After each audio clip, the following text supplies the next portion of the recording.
शंकर हरिओ। श्री गुरु चरण सरोज रज निज मन मुकुर सुधारी। वरिणौ रघुवर विमान जसु जो दायक फल चारि। बुद्धिहीन तनु जानिके सुमिरा पवन कुमार। बल बुद्धि विद्या देहु मोहि हरहु कलेश विकार। लखन सिया रामचंद्र शंकर हरिओ। विपदा मेरी टाल दुआ कर। विपदा मेरी टाल दुआ कर। हे बंजारी माता हे बंजारी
रामचंद्र शंकर हरि ओम।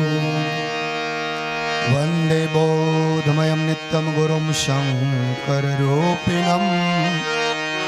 यमाश्रितो हि वक्रोऽपि चन्द्रः सर्वत्र वन्दते।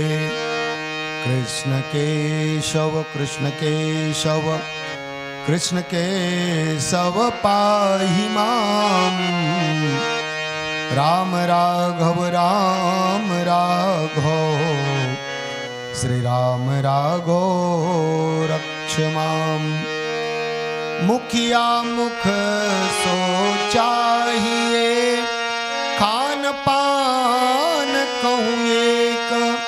पालय पोषय सकल अंग तुलसी सहित विवेक। तुलसी सहित विवेक। बोलिए श्यावर रामचंद्र की जय। आपका ये पावन ग्राम रामा भाठा, जहां पर श्री रामचरितमानस का पावन आयोजन बस्ती पारा में, और इस आयोजन में जुड़ने का अवसर मिला है सरस्वती मानस परिवार का बसदा को। सर्वप्रथम इस पुनीत आमंत्रण के इस आयोजन में जिनकी भी सहभागिता, सबको मेरा सादर प्रणाम। उपस्थित श्रोता समाज को सादर प्रणाम निवेदन करते हुए आइए एक ऐसा पंक्ति आपके बीच में संप्रेषण करने के लिए मिला है। यदि मान लो समाज की इकाई को हम कहें मुखिया, तो मुखिया का जो स्वरूप है एक समाज, छोटा परिवार, परिवार से समाज, समाज से राज्य, राज्य से देश, और देश से पूरा ब्रह्मांड। तो अलग अलग एक इकाई में समझे बोले एक परिवार का मुखिया। वैसे आजकल परिवार के बारे में जब बात कह दिया जाता है तो बोले हम दो हमारे दो, ये परिवार नहीं है साहब। हम दो हमारे दो को ऐसा स्लोगन बनाया गया, किसी पे चल निकले हम। दादा दादी के लिए जगह ही नहीं, माँ बाप के लिए जगह है और अपने माँ बाप के लिए भी जगह नहीं। हम दो हमारे इधर के वाले सब गए। मतलब ये है कि परिवार कहते ही एक संयुक्त परिवार की परिकल्पना हम कर सकते हैं, जहां दादा हैं, दादी हैं, माता जी, पिताजी, स्वयं की श्रीमती जी, संतानें, तो ये संयुक्त परिवार हो गया। अब इसमें यदि मान लो दादा दादी भी उपलब्ध हो, माता पिताजी उपलब्ध हो, स्वयं बालक उपलब्ध हो, तो इसमें मुखिया कौन होगा? बेटा मुखिया होगा कि दादा मुखिया होगा? मुखिया का एक मापदंड बहुत बढ़िया भगवान राम देते हैं। महाराज भरत ने जब बातें की, अवध से लौटने की बारी आई चित्रकूट में, और चित्रकूट में जब अवध लौट रहे हैं भाई भरत पूरे समाज को लेकर, और भरत भैया की जो विशेषता रही है, उन विशेषताओं को देखकर भगवान राम ने उनको एक सूत्र दिया, एक माध्यम दिया कि तुमको अवध में कैसे रहना है।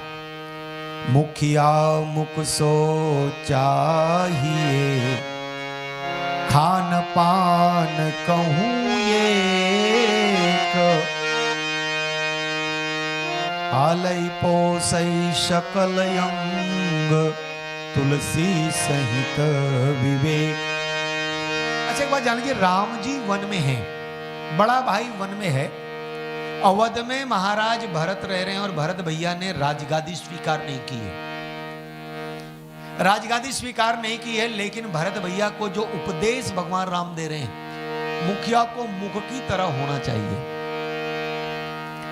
मुख की विशेषता क्या है? हम लोग अपने शरीर में मुख को देखें, मुखिया को केंद्र में रखकर इस बात को आरंभ यहीं से करना होगा। मुखिया की मुख की विशेषता क्या है? ये खाता भी यही है और पीता भी यही है। तो बोले जो मुख खान करता है, मुख जो पान करता है, मुखिया मुख सो चाहिए खान पान कहूँ। खाने और पीने को एक ही है, लेकिन इस मुख से जो भोजन जाता है, उस भोजन के द्वारा संपूर्ण शरीर का पालई पोषई सकल यंग, ये जो भोजन पेट में जाता है उससे पूरे शरीर का पोषण होता है। सकल अंग तुलसी सहित विवेक। अब आप अनुमान लगाइए, जो भोजन पेट में गया उसके द्वारा हमारे संपूर्ण शरीर को ऊर्जा मिलती है। अब आप अनुमान लगाइए, मां आंख के पलकों को कितनी ऊर्जा चाहिए? आंख के पलक, मैं जानबूझ के ऐसा ले रहा हूं, आंख के पलक को कितनी ऊर्जा चाहिए? शटर को खोलना है और शटर को बंद करना है, वो भी कितनी हल्के से, पता भी नहीं लगता साहब। और इस शटर में ना ग्रीस डालने की आवश्यकता है और ना इसकी आवाज है, और ये पता नहीं कब खुल जाता है कब बंद हो जाता है। अच्छा, शटर जो लगा है आंखों में, इस शटर का काम क्या है? आंखों को खोलना बंद करना भर नहीं, आंखों की सुरक्षा करना। कोई कचरा भी आ रहा हो तो पलकें पता नहीं ऑटोमेटिक आंखों को सुरक्षा प्रदान कर देती है। और समझ लीजिए तेज रोशनी आ रही है तो पलकें अपने आप बंद हो जाती, मतलब आंखों की सुरक्षा का दायित्व भी पलकों का है। और इन पलकों को जो ऊर्जा चाहिए वो कहां से मिल रहा है? जो हम खा रहे हैं और पी रहे हैं। तो पांव और हाथ को ऊर्जा की आवश्यकता ज्यादा है, लेकिन हमारी पलकों को ऊर्जा की आवश्यकता बहुत न्यून है, कम है। पर ये जो भोजन के द्वारा, भोजन के बाद पलकों को जो ऊर्जा जा रहा है वो उसी अनुपात में जा रहा है कि उसको कितने स्तर की ऊर्जा की आवश्यकता है, और उसमें कमी बेसी कमी नहीं करता ना अधिक करता है। जैसे मान लो अधिक कर दे तो ट्रांसफार्मर उड़ जाएगा साहब। हम लोग मोटर की पद्धति से सोचें, या ज्यादा बिजली आ जाए तो बिजली का बल्ब ही उड़ जाएगा। हो सकता है समझ लो जो बिजली से चलने वाले जो स्वरूप के यंत्र हैं सब अधिक ऊर्जा आ जाए तो समाप्त हो सकता है। तो हमारे आंखों के पलकों को जो ऊर्जा चाहिए ना उसको अधिक देता है ना कम देता है। ये कौन? बोले मुखिया की विशेषता यही, वितरण कितना कहां पे देना है, किस जगह पर ज्यादा देने की आवश्यकता है, किस जगह पर कम देने की आवश्यकता है। तो मुखिया को मुख की तरह होना चाहिए। अच्छा एक बात देखेंगे, मुखिया मुख की तरह हो देने के पीछे तुलसीदास जी महाराज की इच्छा क्या है या राम जी क्या चाहते हैं? जैसे मान लो मुख में कोई भोजन रुक जाए, मुख में भोजन रुक जाए, दांतों के माध्यम से फंस कर, बहुत लोगों को भाजी दांत में फंसता है। रात को भाजी हमने खाई और भाजी खाने के बाद दांत में फंस गया और दांत की भाजी को हमने नहीं निकाला, या चावल के दाने हमारे दांतों में फंस गए और रात्रि भर मुंह में रहा, तो क्या होगा? पक्का जान लीजिए, सुबह मुंह की दुर्गंधी बढ़ जाएगी। मुंह की दुर्गंधी बढ़ जाएगी। उसका कारण बोले मुंह में रात भर मुंह का बंद होना तो है, लेकिन उसका एक महत्वपूर्ण कारण है आपके दांतों में आपके दांतों में भोजन का कुछ अंश बच गया है जो रात्रि भर में दुर्गंधी को बढ़ाने में योगदान दे रहा है। इतना ही नहीं, इससे आगे आपके दांत के सड़ने में भी कारण यही कुछ होगा। मतलब मुखिया को बस खाओ यार, भेज दो नीचे, आपने रोका तो परिणाम बहुत मुश्किल आपके लिए ही होगा।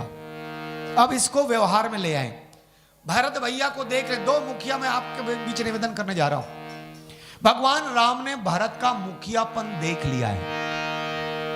एक बात जान लीजिए, जैसे ही महाराज वशिष्ठ जी ने बता दिया, अनुचित उचित विचार तजी जे पालही पितु बैन ते भाजन सुख सुजस के बसही अमर पतियेन। जो माँ बाप की बातों को आंख मूंद कर मान ले, ते भाजन सुख सुजस के बसही अमर पतियेन, गुरुदेव कह रहे हैं। यहां तक कि मां कौशल्या ने भी कह दिया, बेटा जो गुरुजी कह रहे हैं पूत पत्य आयसु अनुसरही, जो गुरुजी कह रहे हैं उसको मान लो। लेकिन महाराज भरत की शैली, मुखिया का रूप देखिए आप। महाराज भरत को मुखिया का उपदेश क्यों दे रहे हैं राम? क्योंकि भगवान राम जानते हैं मुखियापन निभाने में भरत जैसा योग्य कोई हो नहीं सकता। महाराज वशिष्ठ जी का भी विरोध करना है। वचन अमीय जनु बोरी देत उचित उत्तर सबही। हालांकि गुरुजी ने सही कहा है, फिर भी मैं एक बात कहना चाहता हूं। क्या? मोहि राज हठ देवु जबहि, रसा रसातल जाई तबही। मुझे जबरन यदि राजगादी पर बिठा दोगे तो ये राजगादी रसातल में चली जाएगी। और गुरुदेव महाराज की बातों को काटना है, लेकिन सीधा सीधा बोले गुरुजी आप गलत बोल रहे हैं, सर कहा। महाराज गुरुजी सही बोल रहे हैं, माताएं भी सही बोल रहे हैं, पंच लोग सही बोल रहे हैं, और सबके मत के अनुसार मुझे राजगादी पर बिठा दिया जाए, लेकिन मेरा मानना यही है, मोहि राज हठ देवु जबहि, रसा रसातल जाई तबही। और उन्होंने बातों को मनाने के लिए जो स्वरूप चुना, वचन अमिय जनु बोरी, देत उचित उत्तर सबही। बोले गुरुजी का विरोध करते हैं, लेकिन ऐसा कह करके नहीं गुरुजी आप गलत बोले, ना ना आपने सही बोला, आपने सही बोला, लेकिन मैं क्या करूं? बोले मेरा मन नहीं मानता है, मैं आप सबको कह दूं, मुझे जबरन बिठा दोगे तो हानि हो जाएगी हमारे राज्य की, हानि हो जाएगी हमारे राज्य की। और ये हानि थोड़ी मोड़ी नहीं होगी, बल्कि राम जी के नाम पर ही मानो बट्टा लग जाएगा। और इसलिए मैं एक ही बात कहता हूं, देखे बिन रघुनाथ पद, जे की जरनी न जा। एक दृष्टांत से चालू करूं। आपने शिवाजी महाराज जी का नाम सुना होगा। शिवाजी महाराज समझ लो संतों के बीच बैठते तो उनके मन में इच्छा होती कि मैं भी सन्यास ले लूं, मराठा क्षत्रप, मैं भी सन्यास ले लूं। एक दिन अपने गुरुदेव महाराज स्वामी समर्थ रामदास जी महाराज से बात उन्होंने निवेदन किया, महाराज मुझे लगता है कि मुझे वानप्रस्थी और सन्यासी हो जाना चाहिए, तो सन्यास आश्रम मैं स्वीकार करना चाहता हूं। गुरुदेव महाराज जानते हैं कि शिवाजी की आवश्यकता देश को है, शिवाजी की आवश्यकता धर्म को है, पर गुरुजी निकले। गुरुजी ने कहा बेटा तू सन्यास लेना चाहता है, मैं तैयार हूं, सन्यास ले ले। तू सन्यास लेना चाहता है, मैं सन्यास की दीक्षा देने को तैयार, तू सन्यास ले ले। रामदास जी महाराज ने उनको सन्यास की दीक्षा दे दी, और सन्यास की दीक्षा देने के बाद रामदास जी महाराज ने कहा बेटा तू सन्यासी हो गया है, पर मैं एक बात तुमको कहना चाहता हूं। बोले मुझे इस शासन को चलाने के लिए एक कर्मचारी की आवश्यकता है, इस शासन को चलाने के लिए एक कर्मचारी। तू सन्यासी है, मैंने तुझे सन्यास की दीक्षा दे दी है, पर इस शासन को चलाने के लिए मुझे कर्मचारी की आवश्यकता है, और मैं चाहता हूं तू कर्मचारी के रूप में बैठकर इस शासन का संचालन कर। ये शासन तेरा नहीं है, शासन मेरा है, पर ध्यान रहे तू सन्यासी हो चुका है, अब तुझे संचालन करना है। तू कैसे संचालित करेगा? बोले एक सेवक बनकर, और जब तक वही है, मुख में कुछ ना फंसना चाहिए। जैसे मान लो दो भाई एक साथ रहते हो, बड़े भाई के भी बेटे हैं, छोटे भाई के बच्चे हैं। बड़ा भाई जब भी बाजार से आता है कुछ लेकर आता है, अपने बच्चों के लिए भी और भाई के बच्चों के लिए भी। गौर करिएगा, मैं अपने विषय पर हूं ना। बड़ा भाई बाजार से आता है तो अपने बच्चों के लिए और भाई के बच्चों के लिए भी सामान लेके आता है, पर बड़ा भाई बड़ा चतुर है, अपने बेटों के लिए महंगी सामग्री लाता है और भाई के बेटों के लिए सस्ती सामग्री लाता है। आप देखिएगा ये मुखियापन है क्या, इसका परिणाम आप जानेंगे। क्या आपने यदि अपने बच्चों के लिए महंगी सामग्री लाई, भाई के बच्चों के लिए कमजोर सामग्री लाई, बच्चे जब देखेंगे तुलना करेंगे, एक क्षण ऐसा आएगा बच्चों में आप भेद पैदा कर रहे हैं, बच्चों में आप भेद पैदा कर रहे हैं। जो कमजोर सामग्री पाने वाला बच्चा है, महंगी सामग्री पाने वाले बच्चे के प्रति विरोध करेगा, ये विरोध इतना बढ़ेगा कि कल आपका मुखियापन डब्बा गोल हो जाएगा। करना क्या है? करना ही मतलब क्या हुआ? आपके दांतों में राग का ये कीचड़ फंस गया साहब, आपके दांतों में राग का कीचड़ फंस गया है। माना भाई के बेटों से आप द्वेष नहीं करते, लेकिन राग अपने बेटों से करते हैं, जिसका परिणाम यह होगा कि आपके दांतों से सड़ांध आएगी साहब, और ये नुकसान करेगा पूरे परिवार के लिए। मुखिया मुख सो चाहिए और समान भाव। पूरे घर के कपड़ा लेने के लिए पिताजी बाजार जा रहे हैं, बेटे के लिए भी कपड़ा लेना है, पत्नी के लिए भी कपड़ा लेना है, दादा के लिए, दादी, पिताजी माता के लिए भी कपड़े लेने हैं, अपने बच्चों के लिए, अपनी पत्नी के लिए भी, और अपने लिए भी एक कपड़ा लेना है जिसको हम अंडरवियर कहते हैं। मैं अपने विषय की बात को इस शैली में इसलिए रख रहा हूं क्योंकि ये हमारे घर की बातें हैं और इस शैली में हमको सोचना होगा। अब वहां जाने के बाद पैसा कम पड़ गया, सामान लिया गया, सबकी सामग्री ली गई, सबके कपड़े लिए गए, पैसा कम पड़ गया, कौन से कपड़े की कटौती होगी? वो मुखिया कौन सा कपड़ा काटेगा? जब पैसा कम पड़ रहा है तो एक काम करो, इसको हटा दो। क्या चीज हटेगा? हम सब परिवार में रोज देखते हैं, ये हमारी दैनिक दिनचर्या का अंग है। वह जो अपने लिए ले लेने वाला था उसी सामग्री को पहले काटेगा। हाँ, ये मुखिया है। मुखिया मुख सो चाहिए खान पान। भरत भैया ने दिखा दिया मुखिया होने के लायक भरत भैया है। क्यों? भरत भैया पूरे नगर के प्रिय हो गए, जिन पर बहुत सारे आरोप लग रहे थे सब प्रिय हो गए। देखे बिन रघुनाथ पद जिए के जरनी न जाहि, भरत प्राण प्रिय भे सब ही के। अब यात्रा आरंभ हुई, पालकियां मंगवाई गई माताओं के लिए, गुरु माता के लिए, गुरु जी के लिए। गज सवारा गया, हाथी सवारे, गज संवारा गया, अश्व संवारे गए, सब संवारा गया, सारे लोगों को लेकर के जा रहे हैं। लेकिन आज बोले एक आदमी पैदल चल रहा है। कौन? बोले भरत भैया। एक बात जान लीजिए, सब लोगों को वाहन में आगे भेजकर भरत भैया पैदल चल रहे हैं, और भरत को पैदल चलते देखा तो पूरे लोग उतर के उनके साथ पैदल चलने लगे।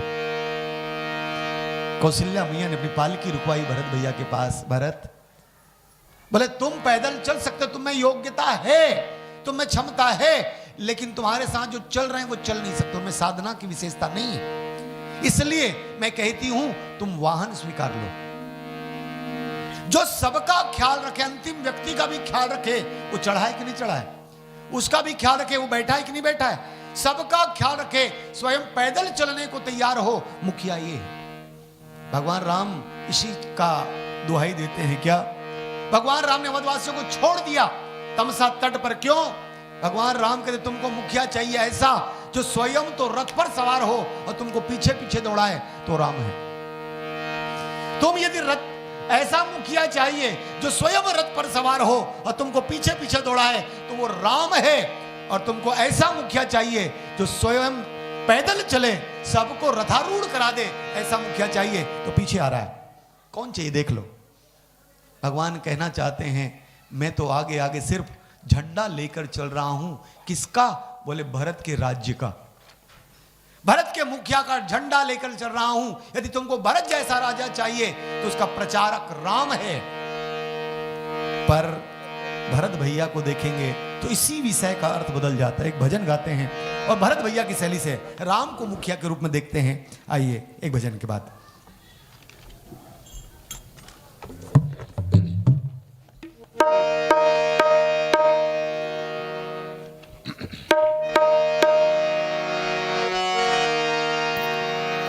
लखन सिया राम चंद्र शंकर हरिओम। जंगल सादृश हो गया बाजार देखिए, जंगल सादृश हो गया बाजार देखिए, जंगल सादृश हो गया बाजार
अखबार देखिए।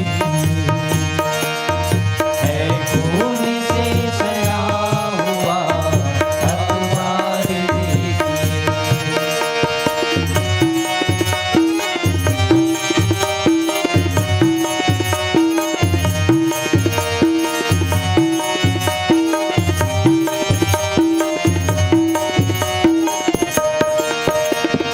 जिन हाथों को चाहिए कापी कलम दवा, जिन हाथों को चाहिए कापी कलम दवा। जिन हाथों को चाहिए कापी कलम दवा, जिन हाथों को चाहिए कापी कलम दवा। उन हाथों को थमा दिया, उन हाथों को थमा दिया तलवार देखिए। जंगल सा दृश्य हो गया बाजार देखिए। खून से सना हुआ अखबार देखिए। है खून से सना हुआ अखबार देखिए। जंगल सा दृश्य हो गया बाजार देखिए। लखन सिया राम चंद्र शंकर हरि।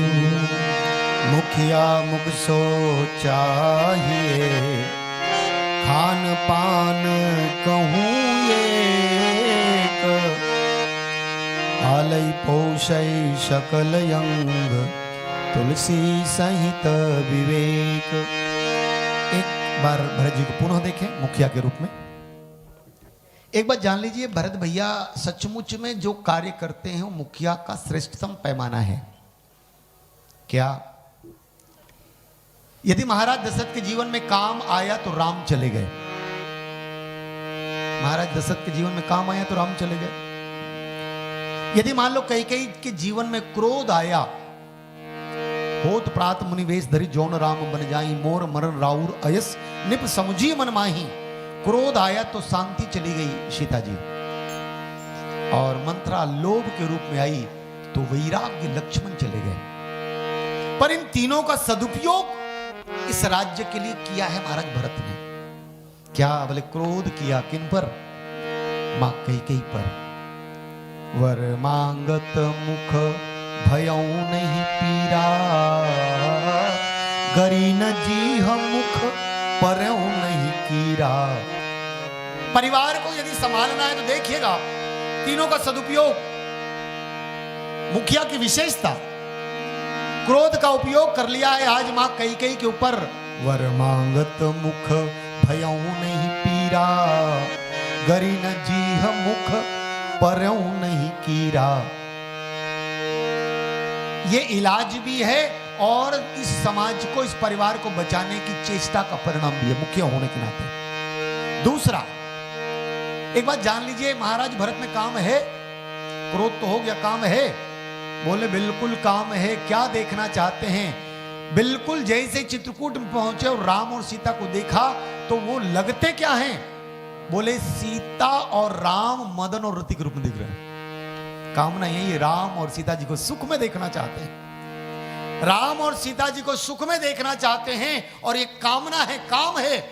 इसलिए भगवान राम ने चित्रकूट में भले ही वलकल वेश में हैं, मां सीता जी तपस्विनी वेश में हैं, पर भरत भैया ने देखा तो वो रति और मदन के रूप में दिख रहे हैं। एक काम का सदुपयोग। और उसके बाद लोभ, बोले राम को राजा बनाना है। राजनीति, भगवान ने कहा भाई तुम ही मुखिया मुख सोचाइए, खान पान को ये। और सचमुच में महाराज भरत ने राम पद को, राजपद को रामपद ही बनाए रखा। क्यों? किस रूप में? बोले चरण पादुकाओं को शीश पर धारण करके चरण पादुकाओं को बिठाकर। मतलब लोभ ये है। क्या? बिल्कुल मैं विवेकानंद जी महाराज को याद करना चाहता हूं। विवेकानंद जी महाराज एक दिन रामकृष्ण देव के पास गए और स्वामी रामकृष्ण परमहंस जी महाराज से कहा, महाराज मैं साधना के पथ में चल रहा हूं और मेरी कामना, मेरी इच्छा है कि मैं मुक्ति पाऊं, मैं मोक्ष पाऊं। और जैसे विवेकानंद जी महाराज ने मोक्ष पाने की कामना करी, महाराज रामकृष्ण देव के पास, रामकृष्ण देव ने उनके गालों पर एक चांटा लगाया और कहा, बेटा, मुक्ति होने के लिए हर व्यक्ति स्वतंत्र और मुक्त हो सकता है, पर मैंने देखा है तू अकेले नहीं, बहुतों को मुक्त कर सकता है, बहुतों को मुक्त कर सकता है। आज मैं देख रहा हूं तेरे बहाने कितने लोग मुक्त हो जाएंगे, इसलिए मैं चाहता हूं बेटा तू अपनी मुक्ति से परे जाकर लोगों की मुक्ति स्वीकार कर ले। जिस दिन तुझे मरना होगा, जिस दिन तेरी मौत आएगी, मेरे पास आना, मैं तुझे मुक्त कर दूंगा। मतलब क्या? मुखिया का दायित्व यही है जो समाज को, परिवार को चरम परिणति तक ले जाए। और ये विवेकानंद जी महाराज ने किया। यही कार्य महाराज भरत जी कर रहे हैं। क्या? सारे समाज में नेह को जगाने के लिए, राग से परे जाकर नेह को जगाने के लिए, राम का विरोधी यदि कैकेयी अम्बा होगी तो उसे भी फटकारने में देरी नहीं किया। वर मांगत मुख भयऊ नहीं पीरा। गुरुदेव जी महाराज कुछ और कह रहे हैं तो तुरंत गुरुदेव महाराज को यही कहा, महाराज भले ही आपने ठीक कहा हो, पर माफ करिएगा, मेरी तो कामना कुछ और है। आपन दारुण दीनता सब ही कहो समुझाय, देखे बिन रघुनाथ पद जिय की जरनी न जाही। अच्छा एक बात देखेंगे, भरत भैया राम के विपरीत हैं कि राम के पक्ष में है? बोले भरत भैया राम के विरोधी नहीं हो सकते। यही महाराज दशरथ ने कहा था, लोभन राम ही राज कर, बहुत भरत पर प्रीति, मैं बड़ छोट विचार जिय, करत रहो निपनीति, मोरे राम भरत दुई आँखी, सत्य कहो करी शंकर साखी। महाराज राम के संदर्भ में और भरत के संदर्भ में महाराज दशरथ ने कह दिया, मोरे राम भरत दुई आँखी। और मैं जानता हूं, मैं तो एक नीति कर रहा था कि बड़ा को राजगादी दे दूं और छोटा को सेवा के भाव में दे दूं, लेकिन मैं नहीं जानता था कि कई तेरे मन के विपरीत। तू तो बार बार कहती थी, भरत न मोहे प्रिय राम समाना। अरे कई तू निरंतर कहती रही है, भरत मुझे उतना प्यारा नहीं है जितना राम प्यारा है। आज क्या हुआ? आज ऐसा क्या हो गया? और तब समझ लीजिए भरत भैया को जो उपदेश दे रहे हैं कि आप मुखिया मुख सो चाहिए। मैंने तुम्हारी व्यवस्था देख ली है भरत। अब भरत भैया से पूछ दिया जाए, तुम इतनी अच्छी व्यवस्था कैसे कर लेते हो? मैं जो निवेदन आपसे करने जा रहा हूं वो ये है, भगवान राम की दृष्टि से भरत जैसा मुखिया हो नहीं सकता, पर राम के लिए भरत भैया के मन में सोच यही है, महाराज मुखिया मैं हूं तो गड़बड़ होने की पूरी संभावना है। राजपद में आपकी पादुकाएं होंगी तो वो पादुका वहां रहे, उसके बाद बिल्कुल गड़बड़ होने की संभावना नहीं है। क्यों? बोले सब कहते हैं भरत इतना ऐसा है वैसा है वो है, पर मैं कहता हूं राम जैसा राम ही होंगे, कोई और नहीं। अब अभी चूंकि हमारी बेटियां एक बात कह रही थी, माफ करिएगा मेरा प्रसंग वैसा मिल गया इसलिए मुझे उसमें टिप्पणी पर बात करनी पड़ रही है। और उस बेटी को भजन गाना था एक निंदक धोबी के कारण, इसलिए उसने शैली बोली थी। पर हमारा बालकांड एक बात कहता है, क्या राम जब मुखिया बने, सिय निंदक अघ ओघन साए, लोक बिशोक बनाई बसाए, सिय निंदक। मुखिया कौन? राम की दृष्टि से भरत श्रेष्ठ मुखिया हैं, पर माफ करिएगा भरत जब भी मानते हैं अपने को मुखिया कभी माना ही नहीं। भरत भैया ने अपने आप को मुखिया माना ही नहीं। जब भी उन्होंने कदम ताल किया है, जब भी चलने की चेष्टा की है राम के चरण पादुकाओं के पीछे चलने की चेष्टा की है, राम के फुटप्रिंट की ओर चलने की चेष्टा की है। और राम का वो मुख्यत्व देखें आप, भगवान राम जब अवध में आए सबसे मिलते हैं और राम सबसे जथा जोग मिले सब ही कृपाला। जथा जोग, बड़े से बड़े के व्यवहार में, छोटे से छोटे के व्यवहार में, अपने उम्र वालों के साथ अपने उम्र वाले व्यवहार में। अच्छा, भरत का मुख्यत्व एक और आपके बीच डाल दूं, हम सब यही कहते हैं भरत जी महाराज ने मां कैकेयी के पक्ष में कुछ किया नहीं, कैकेयी को मानो उन्होंने कठोरता से ही उनके साथ व्यवहार किया। आपका हम सब का मानना यही है, पर माफ करिएगा ये बिल्कुल सत्य नहीं है।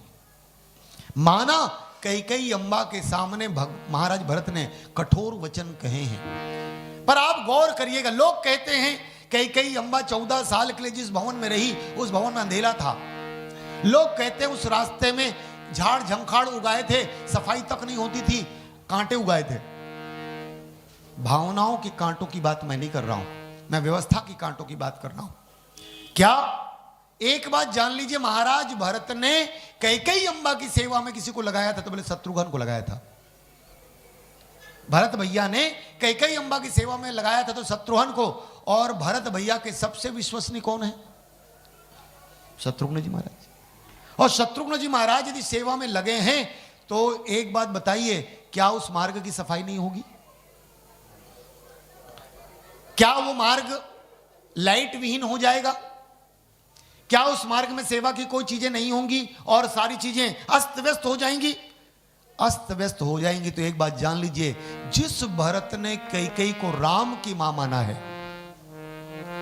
जिस भरत ने कैकेयी को राम की मां माना है और राजमाता का मार्ग झाड़ झंखाड़ युक्त हो, राजमाता का मार्ग रोशनी विहीन हो, राजमाता कष्ट में हो, भरत जी पाएगा? ये मुख्यत्व है भरत का। लेकिन भरत राम को राम जी का मुख्यत्व देखें। शिय निंदक अघवोघन साए, सीता जी की निंदा करने वाले का भी भगवान ने अपमान नहीं किया, उस बात को भूल गए। शिय निंदक अघवोघन साए, लोक बिशोक बनाई बसाए। भगवान राम जब राजा बने, उन्होंने धोबी के लिए कोई ऐसा कार्य नहीं किया जो नैतिकता के विरुद्ध हो। उन्होंने उन बातों को भूलना स्वीकार किया और भूलना स्वीकार करके सिय निंदक अघोघ नसाए, लोक विशोक बनाई बसाए, बोले ये मुखिया है। और उनका मुख्यत्व राम राज बैठे त्रैलोका, हर्षित भय गए सब शोका। एक राजा जब यहां पर बैठा है, 3 लोग प्रसन्न है।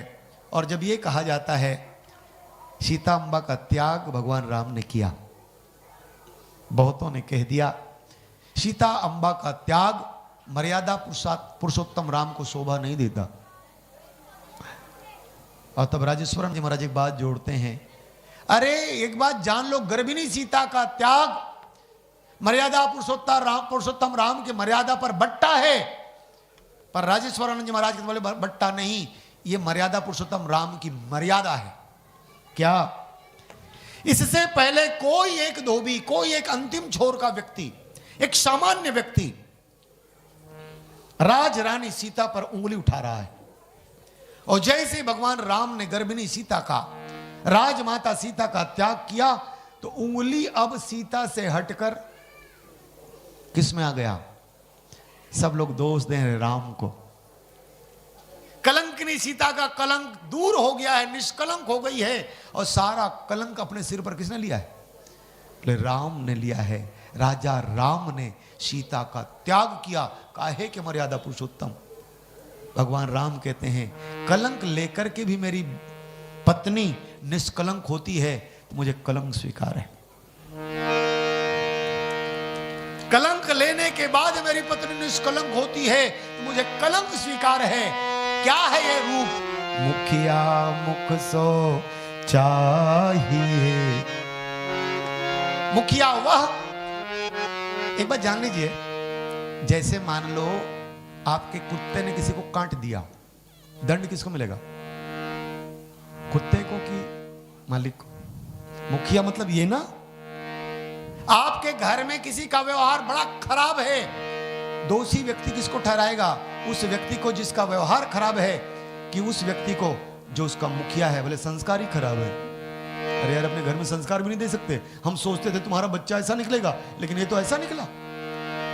और एक बात जान ले, जिस दिन किसी नामी व्यक्ति के, गरिमामान व्यक्ति के, महत्वपूर्ण व्यक्ति के मुखियत्व में उसके परिवार का कोई एक व्यक्ति जब लांछित होता है, तो सबसे ज्यादा पीड़ा किसको होती है?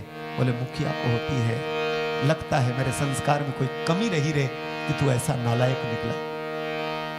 लगता है मेरे संस्कार में, मेरे पालन में, मेरे व्यवहार में कोई कमी रही रे कि तू नालायक निकला।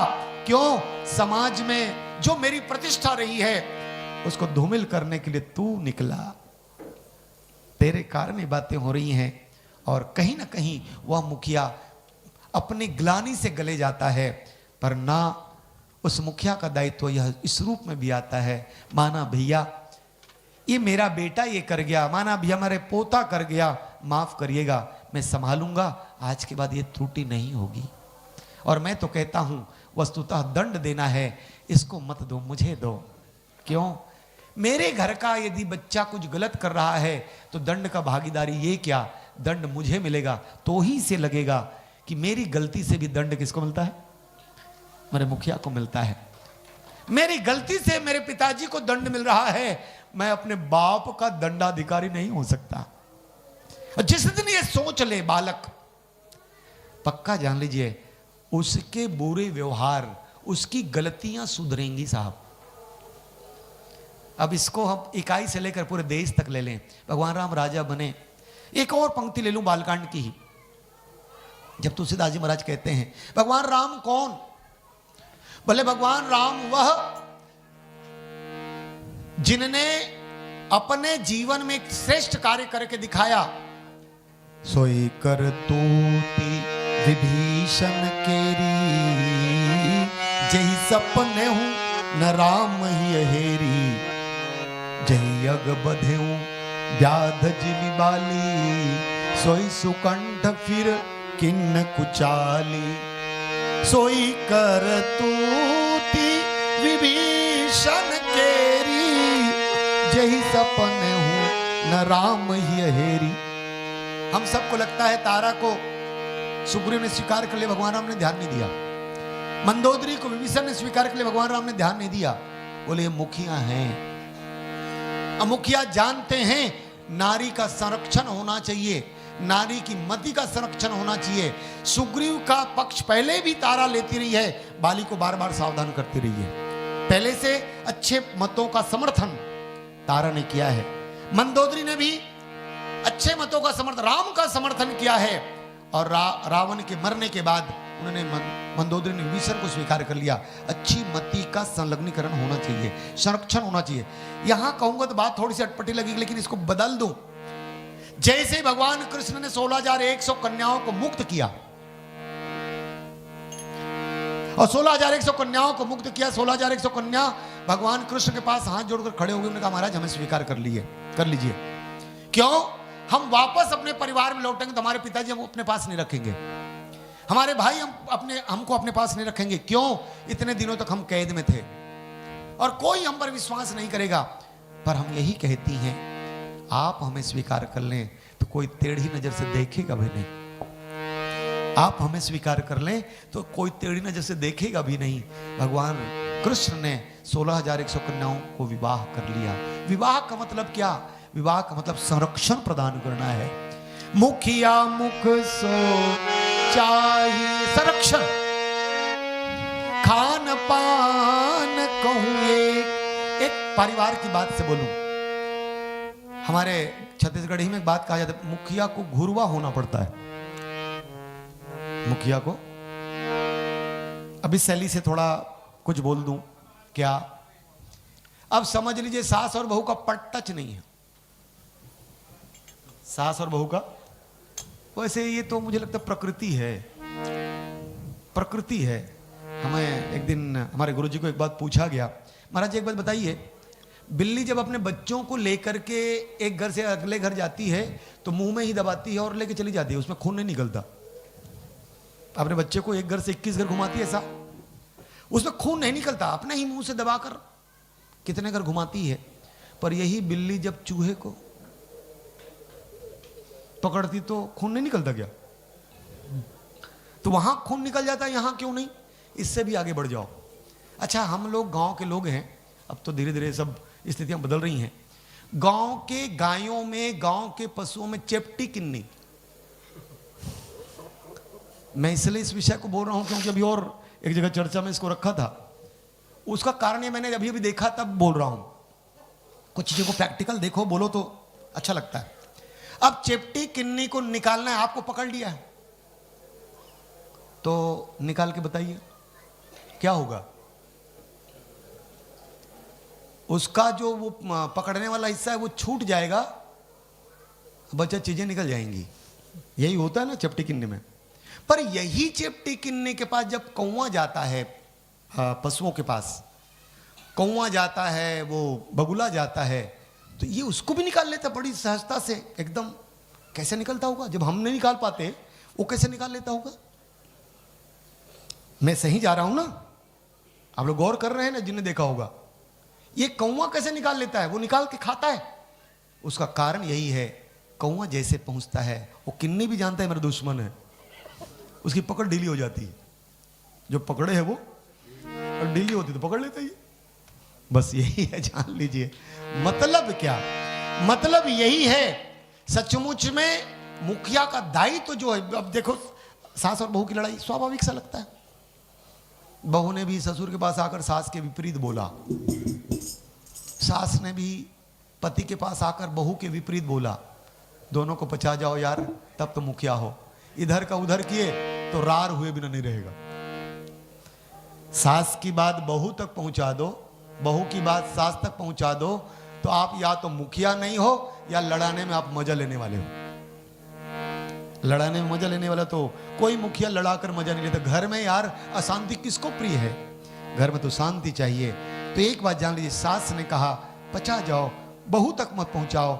बहू ने कहा पचा जाओ, सास तक मत पहुंचाओ। कौन करेगा ऐसा? मुखिया मुख सो चाहिए। बल्कि पचाकर करना क्या है? आप अपनी पत्नी के पास बोल दें, अरे तू जानती नहीं, तेरी बहू तुझे बहुत चाहती है, तेरे बारे में बोल रही थी, वो तेरे पांव दबाना चाहती पर तू ही पसंद नहीं करती इसलिए वो आती नहीं, तेरे बारे में बोल रही थी। और इतना जैसे ही सास सुनेगी, पांव दबाने की बात बोली आपसे, वाह क्या बात है। पांव दबाने पहुंच जाए और जबरन पांव रख दे तो बहू दबाएगी कि नहीं दबाएगी? भले गला दबाना चाह रही होगी, पांव दबाएगी और घर में ने हो जाएगा। कड़ी कौन? मुखिया मुख सो चाहिए, खान पान कहूँ ये पाले पोषे शकल अंग, तुलसी सहित विवेक। किसको कब क्या देना है, कितना दे? भगवान राम राजा बने, मुखिया राम राजा बने, परिणाम क्या? राम राज्य की बात उस जमाने में हुई है और आज भी सब लोग राम राज्य की बात करते हैं। अच्छा, राम राज्य लाना संभव है? बताइए आप, राम राज्य कैसे आ सकता है साहब? इधर हम लोग रामायण में बैठे हैं, उधर डमडम हो रहा है। इधर हम लोग थोड़े से लोग राम कथा में मुखिया की चयन कर रहे हैं। अच्छा, उसको भी बदल दो। आप बच्चों को लेकर जब झांकी में जाते हो, लौटते समय अपने बच्चे से पूछना क्या बनना चाहता है। वो बोलेगा सुम निसुम ही बनना चाहता हूं। आप अनुमान लगाइए हम कहां जा रहे हैं। लौटते समय बेटा सुम निसुम बनने की बात करे, राक्षस बनने की बात करे, तो हम क्या परोसना चाहते हैं हम पर निर्भर करता है। और शायद मुझे लगता है हम मुखिया का दायित्व से भाग रहे हैं। शायद मुझे लगता है कि हम अपने मुखिया के दायित्व से भाग रहे हैं। हमको चाहिए राम, पर दृश्य होगा शुंभ और निशुंभ का।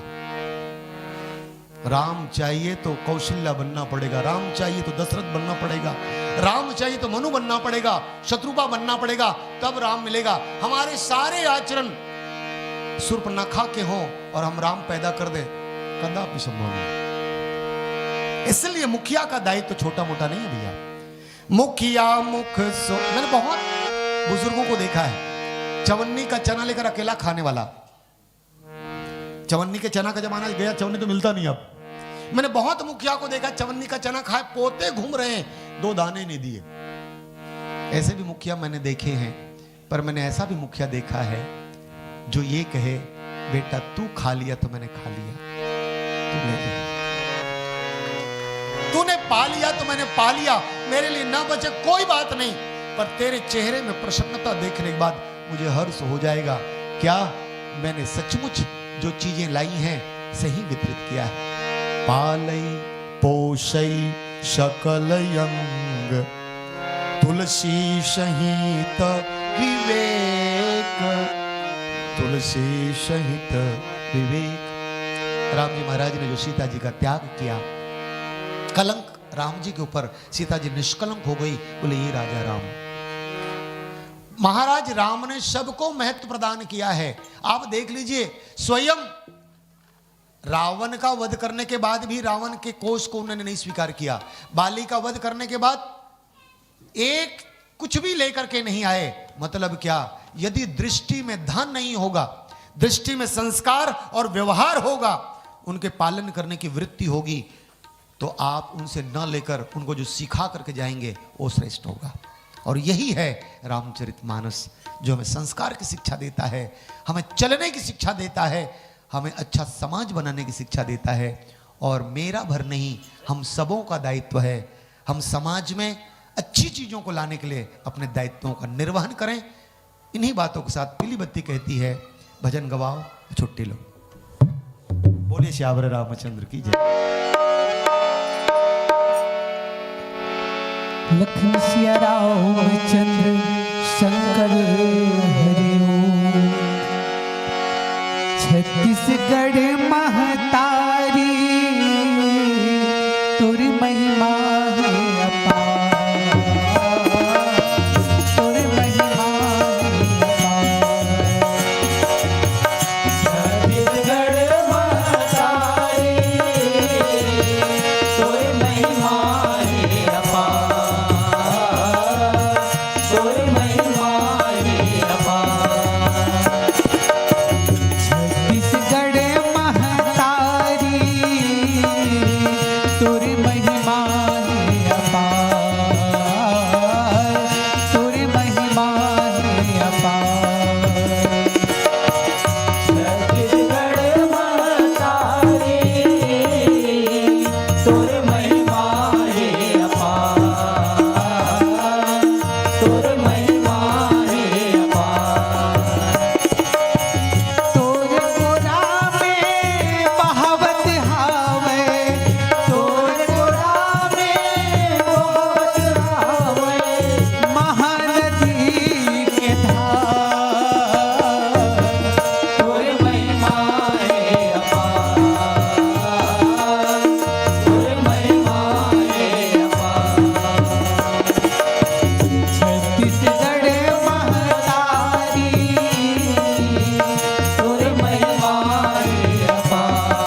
बोल श्यावर रामचंद्र की जय।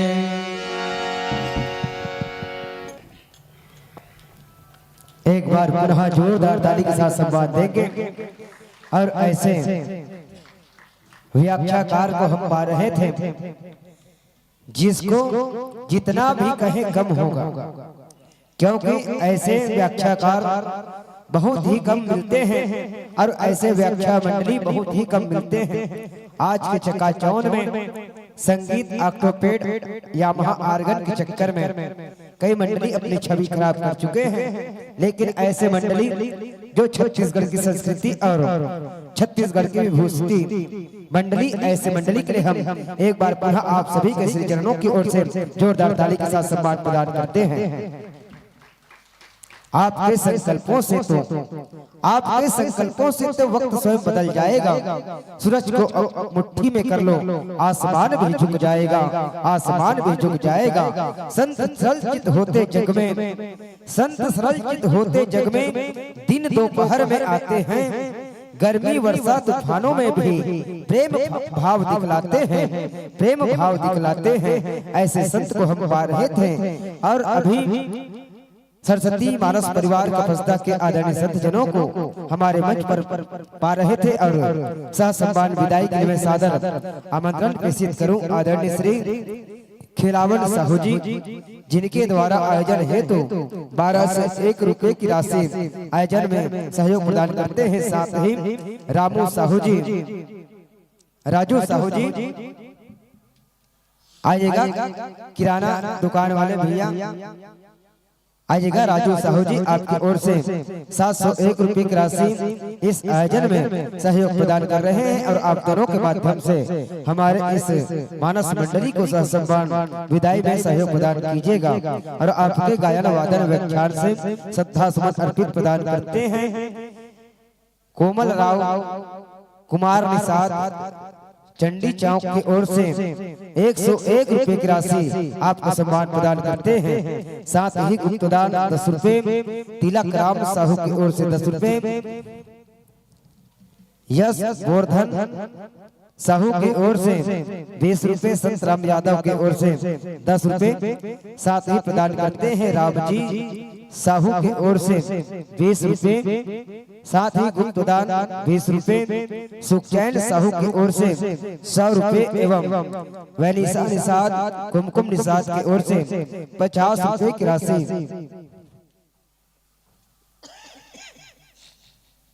संप्रेषित करते हैं आपको और सदाबहार दानदाताओं के द्वारा दी जाने वाली श्रद्धा सुमन की राशि आपके राम टोकरी में समाहित कर दिया गया है।